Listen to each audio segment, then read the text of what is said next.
Destiny Day Owens, future world champion, and I'm very thankful for this interview with the Jab podcast. Everybody go check out that show, this awesome show on thejabeffect.com. Jab is the key. All right, y'all, what's going on? Welcome back to another Jab podcast. This is episode 88. My name is Combo Breaker 99, and I got a special guest on the line today. She's a 3-time Golden Glove champion. She's a decorated amateur. She's coming from Boxing P, his home city, Baltimore. And she's going to be making her pro debut January 26th. Is that correct? Yeah, I'm about to see what I can do at the pro level January 26th. It's the King of the Ring show, but I'm going to be the queen that night. Okay, sounds good. Everybody, I got Destiny Day Owens on the line. Just want to thank you for being on the show today.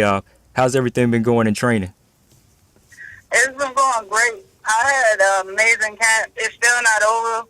We got a little bit left. We're going to go over tomorrow, and then next week we're just going to make sure we don't wait and anything like that. But it's been we brought down some interesting people for sparring. We've been going hard. The gym, well, we known for our work ethic. We work, so I ain't had to go into that, but I learned a lot. Okay, that sounds good. As far as just sparring, like any other guys that are just turning pro or just some other amateurs you've been working with? No, well, I've been working with our pros for this camp. Got you. Maybe 1 or 2 amateurs.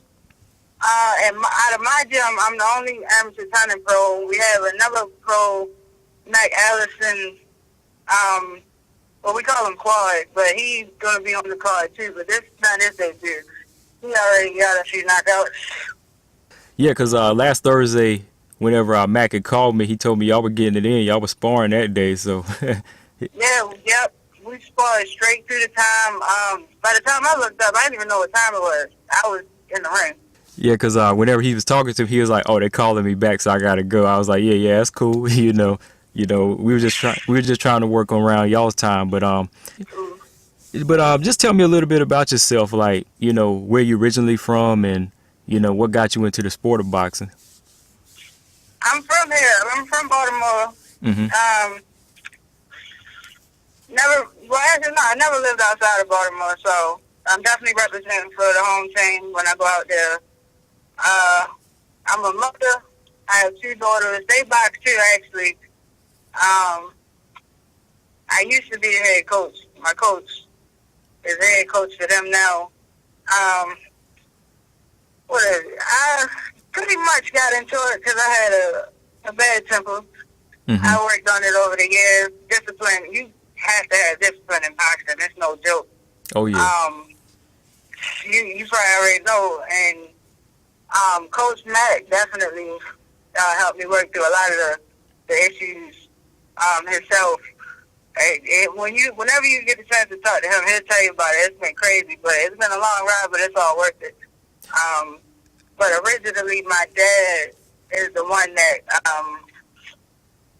I won't say he got me into boxing because I was always like a fighter. I was always fighting. It wasn't good, but I was always fighting before boxing. He actually bought me a heavy bag at one point, though, and was just like, look, take this and get your heck out like that. Stop going fighting people. Stop doing what you're doing. Your life not going to go in the right direction.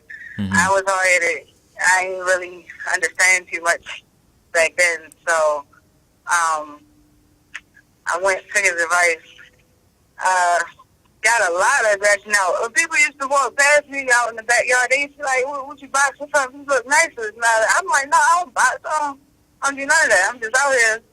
And eventually, after that time frame, that was when I was a teenager. After that time frame, I had my second daughter, and I didn't know what was going to happen. I had a lot of people that actually saw the love I had for it already without ever even stepping into a gym. Mm-hmm. So they kind of like try to hold me back, like as if they didn't want me to do it or something. I'm not going to, put everybody out there, but it's just, I don't know why. They didn't want me to do what I loved at that point, because I never played a sport, never really was involved in anything. So when I saw that, I was just like, oh, there might be a little more to this than just hitting the bag. Right. Eventually, Well, I went out on my own after that and fell on hard times again, so I had to move back with my mother. And I found a gym. I got in there, so I'm like 19 now at this time. I get in there and it was a wrap ever since. Like, they put me in the ring. They saw me training and everything, and they was like, okay, she okay. She got good form and everything, but we don't know how she really going to be until we see her get hit. Let's see if she can take a hit or something. Mm-hmm. It was funny to me because I knew myself. I know what I've been through. So I was like, okay, but everything is different in the ring. The ring is not the street. I had to learn that myself. Oh yeah. Yeah, let me ask you, like, when you used to be fighting in the streets before, like, were you just really street fighting, or were you already kind of nice with the hands before? I feel like, I'm not trying to shoot my own horn, but I feel like I already had hands. Like, I wasn't trained in anything, but I rarely lost fights. People used to bank me all the time because they felt as though they couldn't win. Uh-huh. I didn't really fight too many girls coming up, though. Like, my family, my brothers, everybody, I never went and got them. They'll tell you that so. If they came outside, they saw me fighting with some boy or something for some reason. I don't know why. I never used to start stuff. I got you. So, like you say, transitioning from street fighting into the ring, like, how was that transition? Like, how was that discipline? Because I know it. Either I know it myself, and I just want to hear how it was for you for your first time. Yeah. I think everything is beautiful to me now. It just took a little bit of hard work to get disciplined in the beginning. Mm-hmm. Not just, coming throwing crazy punches, doing whatever I want, just get mad, wild out or something. No, that don't work in the ring. That do not work in the ring. Yeah, that's the difference. So how did you link up with Mac Allison, and how'd you link up with the Time to Grind boxing gym? He was running Upton for a long time. Mm-hmm. And I was getting it in down at like Raven with Mr. Frank Gilbert, rest in peace to him. He passed away. And Coach Mack actually is a official too, so he saw me at fights. He saw me around, and he said, this girl, she can fight a lot of people. He told me, I'm just showing you what he told me.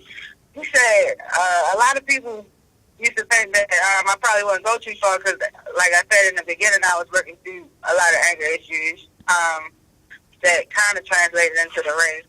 But, people at the gym talk and everything. So he was like, I think she'll be all right. And when Mr. Frank got sick, our gym, we split up. Two of us tried to stay together. And I ran into him at a gym where I was just working out. I was just training, trying to stay sharp until I found my gym home at Mobtown. Mm-hmm. And he was like telling me a few tips about my footwork and everything. Tell me about some female fighters he worked with in the past, some champions and everything. And I don't know, he just had a real genuine vibe to me. Like, he just seemed like a real person. And he reminded me of my dad. My dad passed away now, but he definitely did remind me of him. Like, you could tell he cared about his fighters just by looking at him in the gym, because he brought his fighters down to spar like we do now that I'm with him. We just go to different gyms to spar. Mm-hmm. And I knew one of his fighters. He was cool, Terrell. So I talked to him, found out where the gym was.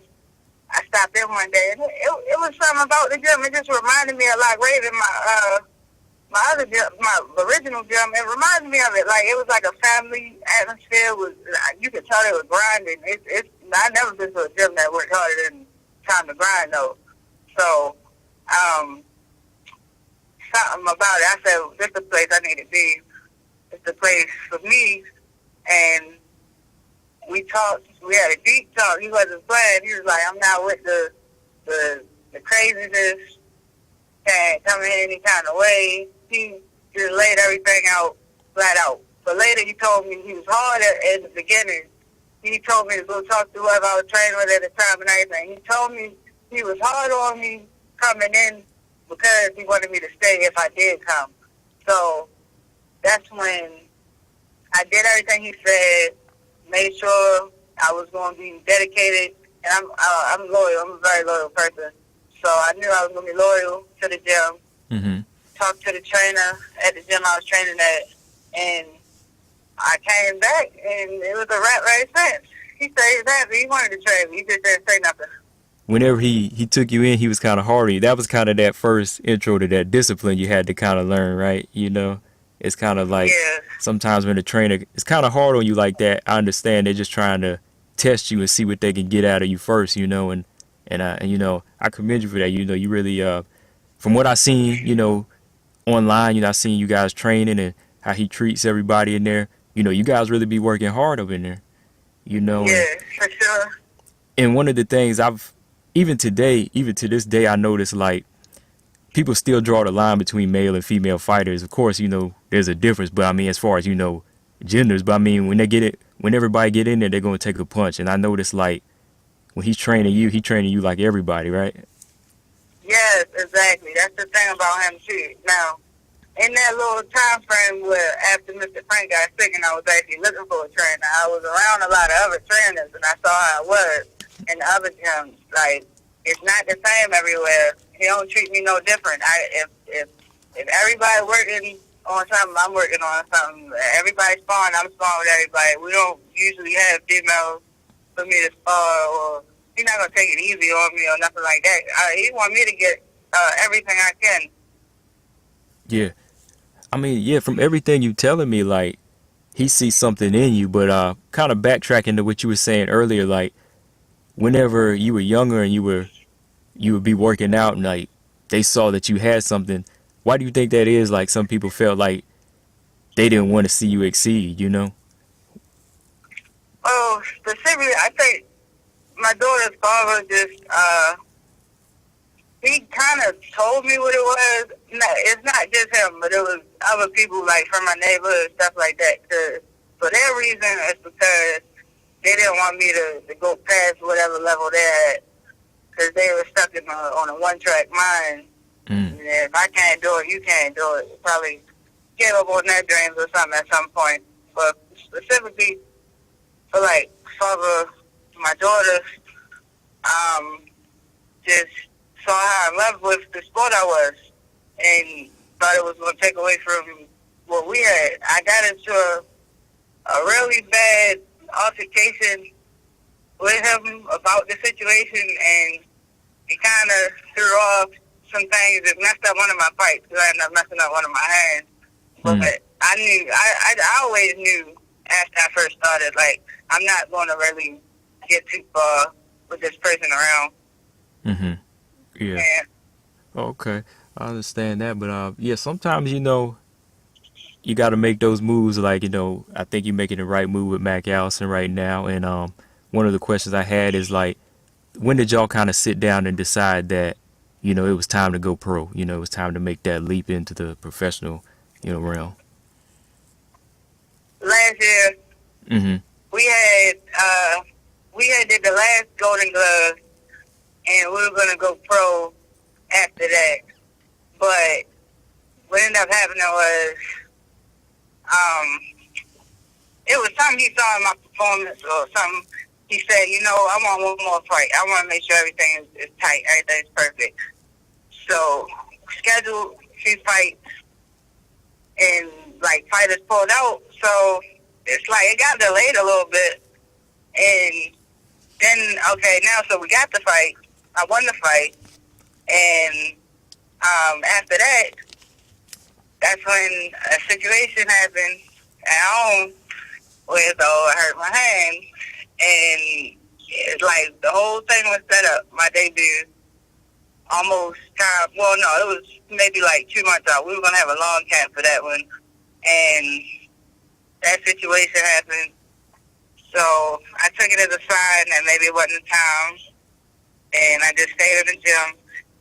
Actually, that's why I started working on fighting southpaw. I think I'm getting good at it now. I had a few injuries where I started working on fighting southpaw, and he said, well, you know what, we're gonna open the year up with it. That's what we're gonna do. We're gonna end the year with it. God didn't have that in his plan, so now we're gonna open up the year. And here we are. Oh, okay. So, how you been getting at that left-handed stance? You get good at it now? I think so. I'm Offer? kind of tricky with it. Cause Yeah. I don't want to be one-dimensional. oh, I got you. Yeah, definitely. You know that's something you definitely need. You need as many tools you can pick up. Um, One of the things I wanted to ask you too is like, as far as your training for this professional fight, like, just to let some of the people and the listeners know, like, what was it? What's like? Is there any difference between your training from amateur to now? Like, have you been amping anything up in this camp now? Yes, you definitely have to run more. I always ate pretty good, but definitely had to eat clean now. Drink a lot more water.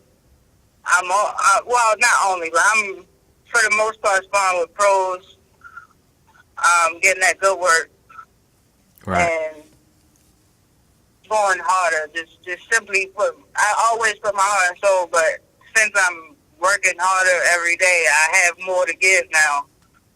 So, as far as your like sparring with, more like professional style, does it differ than your sparring when you did for amateur? You know, just because like the rounds are shorter, but with women's fights, it's still 2 minutes though. But I mean, do you still kind of have to fight that same way, or are you trying to fight a little more patient where you can kind of pick your shots? Yeah, I want to really place my punches and up my defense. I give up my defense a little bit, but anybody will tell you, like, I have really good defense. Sometimes I just give it away in a fight a little bit because they only want to see how many times you can get hit or how many times you can hit the person. Really, in the amateurs, I've seen it. Like, you can look beautiful with your defense, but they'll rob you. So sometimes I just go. I just go at it, and I try to get the person out of there. But now I'm still going to do that. I'm always going to be me. But now I'm going to place my punches. I'm going to look for my shots. I'm going to come out there and be smart. Right. And that's the difference. Sometimes, I notice like some fighters, they can exceed more so in the professional because some of them are more thinking fighters. And I think you can kind of take your time more and pick your shots. And if you're more of like a thinking fighter, then pros is for you. Some fighters spend their whole time in amateurs, but you probably, sometimes you don't have to. That can kind of hold you back because I think for those certain reasons, like you said, sometimes, judges look for this and they can rob you. Yeah. I want to ask you some things too about the women's boxing scene. Like, as far as like, the boxing scene for women now, I know it's kind of been picking up with, specific fighters, but do you still think like a lot of the promotional companies today, they're not really putting shine on certain divisions or like, putting shine on like finding the right talent for each division? Yeah, they definitely had that pick. As far as women's boxing as a whole, I think it's 2019 now, so it shouldn't really be a difference. I've seen it last year where everything is really going a lot better for us. We headline in HBO, Showtime type stuff. But still, that's like the middleweight division and everything. It's a whole lot of decent fighters, excellent fighters actually, all over, not just for women. Like, on the male side, they definitely focus on welterweight and heavyweight, a little bit of the 154-pound division, but I think everybody should get that shot. It's still fighters all over the place, especially as women. As women, we work just as hard, if not harder than the males, so they need to get with the times. Yeah, I'm for that too because like I follow women's MMA and I follow the UFC, the Bellator, their kind of format for the women. And I noticed like all the divisions have been kind of fixed where you got all the talent in one division, and the women don't have to jump around as much. And I've just been noticing in boxing for women, it seems like you only got like key fighters in one division, but you don't have like a division that's really chocked with talent. You know what I mean? Yeah. Some of these girls now, they've been going to, MMA. Do you ever see yourself going over there? No. I saw a few of them, Amanda Serrano and, well, it's some other fighters. Heather Hardy. They went over to MMA. Yeah, Heather Hardy, she went. But I mean, everybody can dabble in what they want. I mean, I don't know if I would go over there just to see what I could do. I'm not bad at everything else because I'm around a lot of like wrestlers, Brazilian jiu-jitsu. Well, matter of fact, my coach is a mixed martial artist. Oh, okay. So I'm around a lot of people that know that type of stuff. So I know a little bit of something, but I wouldn't go over there just for the money or nothing like that. Like, nah, my heart is in boxing. I got you. Yeah, I respect that. I respect that because I think that a lot of the women were feeling like they had to go over there because the checks were bigger, but you know, it's also Right. it's a dangerous move too. You know, it's not just punching anymore, and Yeah. I think that the women in boxing, they should be treated fairly as far as, you know, checks and checks, getting the shine too, so they won't have to migrate to, you know, something like mixed martial arts if they don't want to, you know. Yep. I'm more involved in just fighting too. Like, so I'm gonna be alright regardless. I work, but at the same time, I just got certified to be a coach. I'm gonna open my own gym one day. I'm in the process of getting certified as a judge and a referee for the amateurs. Oh, So, congratulations. like, I'm gonna be involved in boxing regardless. Okay, that's cool. You just got recently certified to be a coach and ref. Yep. Like, end of last year. Oh, okay, congratulations with that. Yeah, I mean, you always gonna have Thank you. you always got a little outlet in the sport. That's good. Now let's talk a little bit about your pro debut. Who's your opponent? Do you know much about her? I don't know too much. I know her name is like Michelle Go or Mooch or something like that, but I never really paid attention to my opponents too much. I don't ask a lot of questions. I'm going to get in there and see what's in front of me. And what weight are you guys fighting at? We're going to fight at 140. Okay, 140. Got you. And one other question I had for you.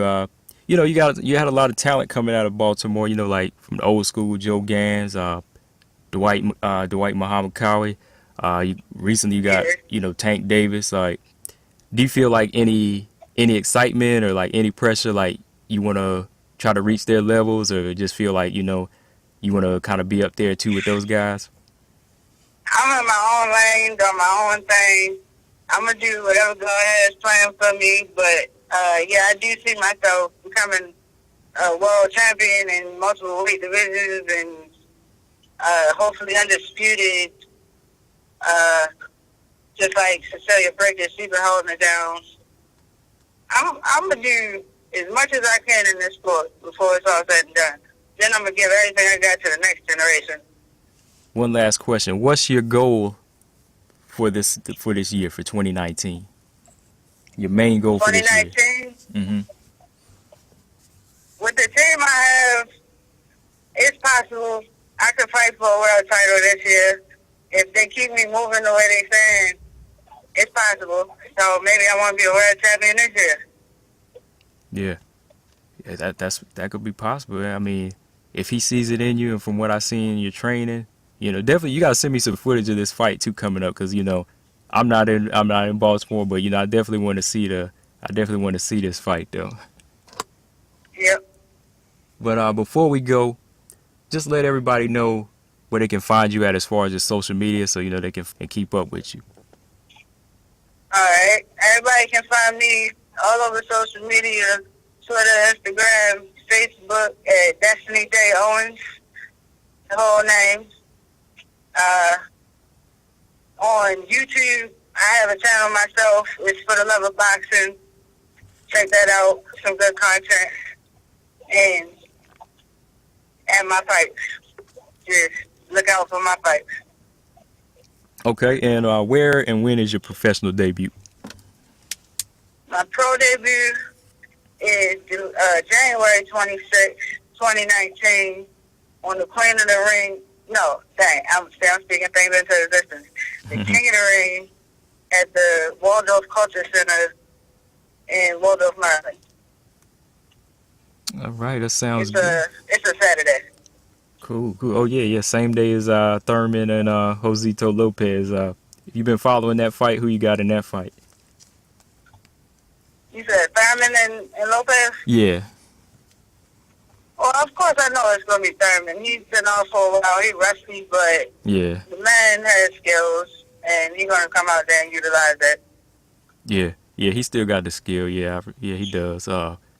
This weekend, Manny and AB, who you got? I got Manny, honestly. Like, I like AB, but he don't throw enough punches well, I ain't going to bring up all the old fights, but he don't throw enough punches these days. Yeah, I say the same thing. Our last episode we did last night, we were doing a discussion about that, and like, Manny's 40 years old, but you know, AB, he didn't.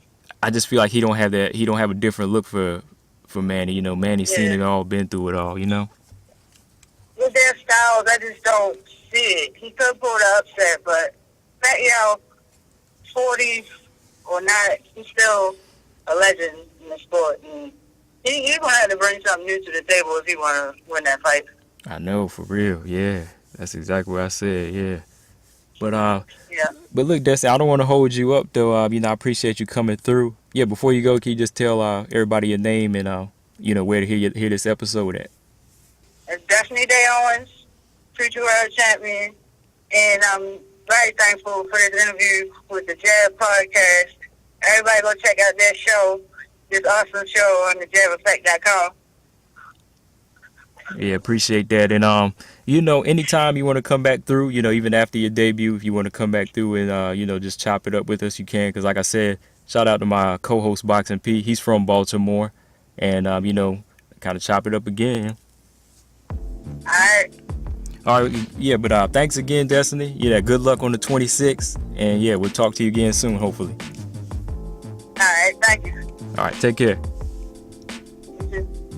All right, everybody, that was Destiny Day Owens, and that's all we got for this episode. Make sure y'all subscribe to us on Spotify, Stitcher, iTunes, Google Play, and SoundCloud, and follow us on the Jab Effect social media at Facebook, Instagram, and Twitter at the Jab Effect. As always, my name is ComboBreaker99. Shout out to my man Boxing P. Shout out to Destiny Day Owens. I'm out. Peace.